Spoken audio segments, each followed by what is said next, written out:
Students, আশা করি তোমরা ভালোই আছো। আমি আজকে ক্লাস 10-এর অংশীদারি কারবার চ্যাপ্টারটা তোমাদেরকে বোঝাবো। অংশীদারি কারবার ব্যাপারটা কি সেটা একটু জানতে হবে। অংশীদার অর্থাৎ একটা বিজনেস, একটা ব্যবসা দুজন তিনজন মিলে বা চারজন মিলে যখন করে তখন সেই কারবারটাকে বলা হয় অংশীদারি কারবার। এবার সেই অংশীদারি কারবারে হয় লাভ হয়, না হলে ক্ষতি হয়। যদি লাভ হয় তাহলে সেই লাভটা যে যেরকম মূলধন দেবে সেই অনুপাতে ভাগ হবে। যদি ক্ষতি হয় তাহলে যে যেরকম মূলধন দেবে সেই অনুপাতে ক্ষতি স্বীকার করতে হবে। এবার বইয়ের যে অঙ্কটা আছে যে সেই দিকে একটু তাকিয়ে দেখো, যে আমি এবং আমার বন্ধু মালা দুজনে মিলে একটা ব্যবসা শুরু করেছি। সেই ব্যবসাতে একজন 15,000 টাকা মূলধন দিয়েছে, আরেকজন 25,000 টাকা মূলধন দিয়েছে। এইবার বছরের শেষে লাভ হয়েছে 16,800 টাকা। তাহলে কে কত লাভ পাবে? তাহলে আমরা এখানে দেখতে পাচ্ছি আমার এবং মালার মূলধনের অনুপাত 15,000:25,000। সেটাকে ছোট করলে হলো 3:5। আমরা জানি, আগেই বলেছি, মূলধনের অনুপাতে লাভ বন্টন হবে। তাহলে এখানে লভ্যাংশের অনুপাত সমান মূলধনের অনুপাত, দ্যাট ইজ 3:5। এইবার অনুপাত যদি আমরা যোগ করি, যোগ করলে পাবো 8। এই 8 ভাগের 3 ভাগ পাবো আমি, 8 ভাগের 5 ভাগ পাবে মালা। অর্থাৎ 3-এর 8 ভাগ পাবো আমি, 5-এর 8 ভাগ পাবে মালা। এখানে মোট লাভ হয়েছে 16,800 টাকা। তাহলে আমি আমার লাভ পাবো 16,800 ইন্টু 3-এর 8 টাকা, দ্যাট ইজ 6,300 টাকা। মালা লাভ পাবে 16,800 ইন্টু 5-এর 8, দ্যাট ইজ 10,500 টাকা। আশা করি তোমরা নিশ্চয়ই এটা ব্যাপারটা বুঝতে পেরেছ।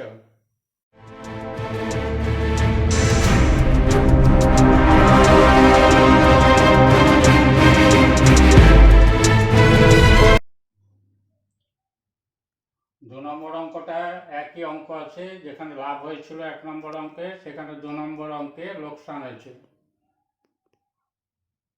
লোকসানের ভাগটা কে কত পাবে সেটাই বলা আছে। যেখানে লাভ লিখছিলে সেখানে লোকসান লিখবে, তাহলেই হবে। 3 নম্বর অঙ্কটাতে একটা গাড়ি মাসুদ আর সবাই মিলে কিনেছে 25,000 টাকা দিয়ে, 26,250 টাকায় বিক্রি করেছে। তাতে করে কেনার সময়তে সভা মাসুদের 1.5 গুণ টাকা দিয়েছিল। তাই যে লাভটা হবে সেই লাভটা দুজনে কে কত পাবে। তাই স্বভাবতই আমাকে কত লাভ হয়েছে সেটা আগে বার করতে হবে। তার জন্য লিখেছি গাড়িটার বিক্রয় মূল্য 26,250 টাকা, গাড়িটার ক্রয় মূল্য 25,000 টাকা, তাহলে লাভ হচ্ছে 12,500 টাকা। এই 12,500 টাকাটা দুজনের মধ্যে ভাগ হবে। কিন্তু এখানে কোনো মূলধনের অনুপাত দেওয়া নাই বা মূলধনও দেওয়া নাই, যে মূলধন বার করব, মূলধন থেকে অনুপাত বার করব, কিংবা মূলধনের অনুপাত দেওয়া নাই। সেই জন্য দেখতে হবে গাড়ি কেনার সময় মাসুদ সভা মাসুদের 1.5 গুণ টাকা দিয়েছে বলা আছে। তার মানে সবার মাসুদের মূলধনের অনুপাত হবে 3:2:1, দ্যাট ইজ 3:2। ঠিক আছে? অতএব লাভের অনুপাত আগের মতনই। অতএব লাভের অনুপাত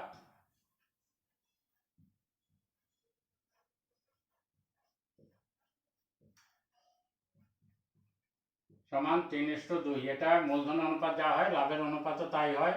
ওটা লিখলেও চলে, না লিখলেও চলে। সেই জন্য মূলধন অনুপাত সমান লাভের অনুপাত 3:2। এই অনুপাতে এবার 12,500 টাকা যেটা লাভ হয়েছে সেটা এই অনুপাতে ভাগ হবে। তাহলে আমরা দেখতে পাচ্ছি এবার অনুপাত সমষ্টি করে 3 + 2 = 5।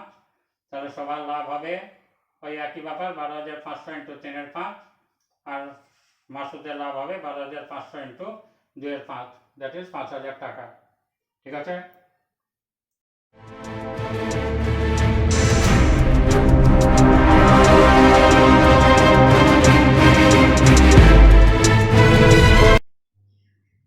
এবার 5 নম্বর অঙ্কটা দেখো। দীপু, রাবিয়া ও মেঘা যথাক্রমে 6,500 টাকা, 5,200 টাকা ও 9,100 টাকা মূলধন নিয়ে একটি ছোট ব্যবসা শুরু করলো ও ঠিক 1 বছর পর 14,400 টাকা লাভ হলো। ওই লাভের 2/3 অংশ তারা সমানভাবে এবং বাকি অংশ মূলধনের অনুপাতে ভাগ করে নিলে কে কত লভ্যাংশ পাবে? তাহলে দীপু, রাবিয়া, মেঘা 3 জন মিলে ব্যবসাটা করেছে। এক একজন এক এক রকম মূলধন দিয়েছে। মূলধনের যে লাভটা হয়েছে সেই লাভটার 2/3 তারা সমান ভাগে ভাগ করবে, 2/3। তো লাভ হয়েছে 14,400 টাকা। তাহলে আমরা বলতেই পারি 14,400 ইন্টু 2/3, এটা করলে হচ্ছে 9,600 টাকা। সেটা তিনজনের মধ্যে সমানভাবে ভাগ করলে প্রত্যেকে পাবে 9,600 ভাগ 3 টাকা সমান 3200 টাকা। বাকি থাকলো যেটা, সেটা 14,400 থেকে 9,600 টাকা ভাগ হয়ে গেছে। তা 14,400 মাইনাস 9,600 টাকা সমান 4,800 টাকা তিনজনের মধ্যে মূলধনের অনুপাতে ভাগ হবে। এবার তিনজনের মূলধনের অনুপাত বইয়ে দেওয়া আছে, সেই অনুসারে 6,500, 5,200, 9,100, দ্যাট ইজ 5:4:7। এখানে লাভের অনুপাত লেখার ব্যাপার নেই, তার কারণ হচ্ছে মূলধনের অনুপাতে ভাগ হবে, এটা বলাই আছে। তাহলে অনুপাত সমষ্টি করলাম, 5 + 4 + 7 = 16। এবার 4,800 টাকার মধ্যে দীপু পেল 1500 টাকা, রাবেয়া পেল 1200 টাকা, মেঘা পেল 2100 টাকা। অর্থাৎ দীপু মোট পাবে, আগে 3200 টাকা পেয়েছিল প্রত্যেকে, এবার পরে দীপু পেয়েছে 1500 টাকা। তাহলে দীপু মোট পাবে 3200 + 1500, দ্যাট ইজ 4,700 টাকা। রাবেয়া মোট পাবে, আগে 3200 পেয়েছিল, প্লাস 1200 সমান 4,400 টাকা। আর মেঘা মোট পাবে, আগে পেয়েছিল 3200 প্লাস পরে পেয়েছে 2,100, দ্যাট ইজ 5,300 টাকা। ঠিক একই রকমের অঙ্ক আছে 8 নম্বর অঙ্ক। এই 8 নম্বর অঙ্কটাও একইভাবেই করতে হবে। এখানে শুধু প্রথম অংশটা 3:2:2 অনুপাতে ভাগ করতে হবে, পরের অংশটা মূলধনের অনুপাতে ভাগ করতে হবে। আগের অঙ্কটা 5 নম্বর অঙ্কতে প্রথম অংশটা সমান ভাগে ভাগ হয়েছিল, পরের অংশটা মূলধনের অনুপাতে ভাগ হয়েছিল। 8 নম্বর অঙ্ক প্রথম অংশটা 3:2:2 অনুপাতে ভাগ হবে, পরের অংশটা মূলধনের অনুপাতে ভাগ হবে। এই তফাৎ, আর কিচ্ছু নেই। খুব ভালো অঙ্ক। এই পর্যন্ত অঙ্ক করে রাখা আজকের মতো করলাম।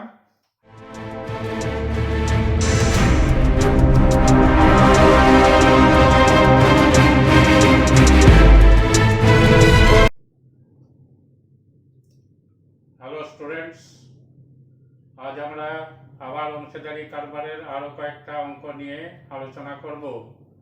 আশা করি এর আগের দিন যে অঙ্কগুলো করেছো সেগুলো নিশ্চয়ই বুঝতে পেরেছো, করিয়েছি যেগুলো।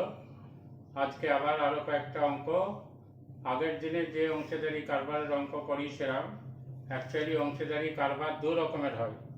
একটা হচ্ছে সরল অংশীদারি কারবার, আর একটা মিশ্র অংশীদারি কারবার। গত দিনে যে অঙ্কগুলো হয়েছিল সেগুলো হচ্ছে সরল অংশীদারি কারবার। সেখানে প্রত্যেকে মূলধন দিয়েছিল একই সময়ের জন্য, সেটাকে বলে সরল অংশীদারি কারবার। আজকে যেটা দেখাবো সেটা এক একজন এক এক রকম মূলধন দেবে, কেউ মূলধন দেবে, কেউ মূলধন তুলে নেবে। এরকমভাবে যে অঙ্কগুলো হয় সেগুলো হচ্ছে মিশ্র অংশীদারি কারবার। আজকে মিশ্র অংশীদারি কারবারের কতগুলো অঙ্ক আমি দেখাবো। তার মধ্যে 10 নম্বর অঙ্কটা দেখো। 10 নম্বর অঙ্কটা করলেই 9 নম্বর অঙ্কটা একবারে হয়ে যাবে। সেই 10 নম্বর অঙ্কতে দেখো, নিয়ামত চাচা এবং করবী দিদি দুজনে মিলে ব্যবসা করেছে। প্রথমে দিয়েছে নিয়ামত চাচা 30,000 টাকা এবং করবী দিদি দিয়েছে প্রথমে 50,000 টাকা। তারপরে আবার নিয়ামত চাচা 6 মাস পরে 40,000 টাকা দিয়েছে, আর করবী দিদি 10,000 টাকা বিশেষ প্রয়োজনে তুলে নিয়েছে। বছরের শেষে 19,000 টাকা লাভ হয়েছে। সেই লাভটা কে কত পাবে? খুবই সহজ ব্যাপার। এগুলো অঙ্ক করার সময়তে আমি একটা উদাহরণ দিচ্ছি, সেই উদাহরণটা সবসময় মাথায় রাখবে। সেটা হচ্ছে, বিভিন্ন সময়ে যদি বিভিন্ন জন টাকা দেয় তাহলে তার হিসাবটা আমরা কেমন করে করব। যেমন ধরো, একটা লোক প্রথমে একটা ব্যবসা শুরু করলো 1,000 টাকা দিয়ে। এবার দেখা গেল 3 মাস পরে আরেকজন 1,000 টাকা দিয়ে ওই ব্যবসায় অংশীদার হলো। এবার বছরের শেষে যে লাভটা হলো সেই লাভটা নিশ্চয়ই দুজনে সমান পাবে না। যে প্রথমে 1,000 টাকা দিয়েছে সে বেশি পাবে, যে পরে 1,000 টাকা দিয়েছে সে কম পাবে। কিন্তু কি অনুপাতে পাবে সেটা বার করার জন্য আমাদেরকে দেখতে হবে কার টাকা ক মাস ব্যবসাতে কেটেছে। যেমন প্রথম জনের 1,000 টাকা যদি বছরের শেষে লাভ হয় তাহলে 1,000 টাকা 12 মাস কেটেছে, আর দ্বিতীয় জনের 1,000 টাকা 9 মাস কেটেছে। তার কারণ 3 মাস পরে দিয়েছে। তাহলে প্রথম জন 1,000 টাকা 12 মাস, এটাকে যদি আমরা 1 মাসে নিয়ে আসি তাহলে হবে 1,000 × 12, অর্থাৎ 12,000 টাকা 1 মাস। আর দ্বিতীয় জন 1000 টাকা দিয়েছে 9 মাসের জন্য। 1 মাসের জন্য হিসাব করলে সেটা হবে 1000 × 9 অর্থাৎ 9000 টাকা। তাহলে দুজন যে মূলধনটা দিল সেটা হলো একজনের 12,000 টাকা, একজনের 9,000 টাকা।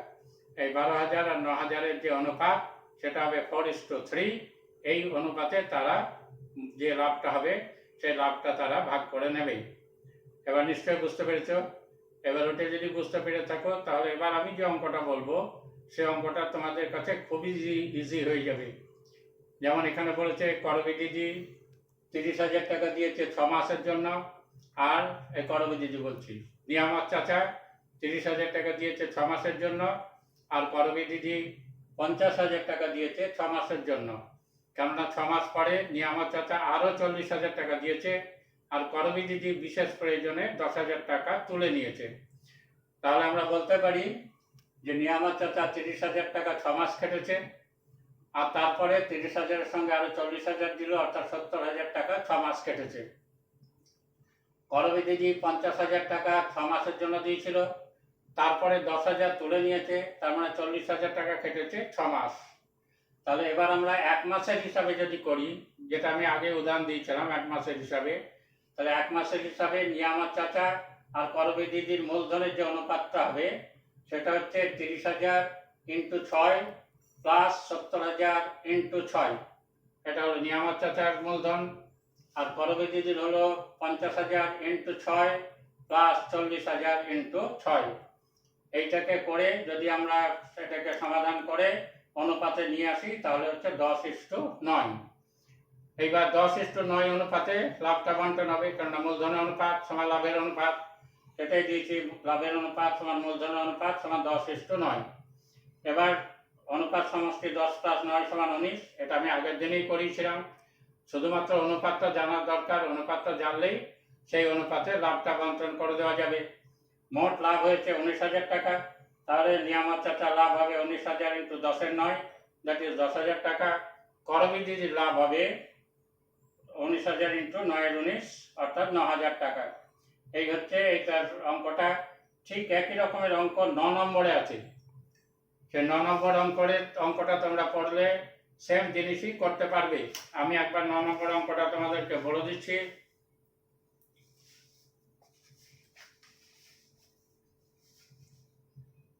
9 নম্বর অঙ্কতে বলা আছে, বছরের প্রথমে প্রদীপ বাবু ও আমিনা বিবি 24,000 টাকা ও 30,000 টাকা নিয়ে ব্যবসা শুরু করেন। 5 মাস পরে প্রদীপ বাবু আরও 4,000 টাকা মূলধন দেন। বছরের শেষে 27,716 টাকা লাভ হলো। কে কত লাভ পাবে? তাহলে এখানে বুঝতে পারছো এটা আগের অঙ্ক হচ্ছে, যেটা করালাম তার চেয়ে এটা আরও সহজ।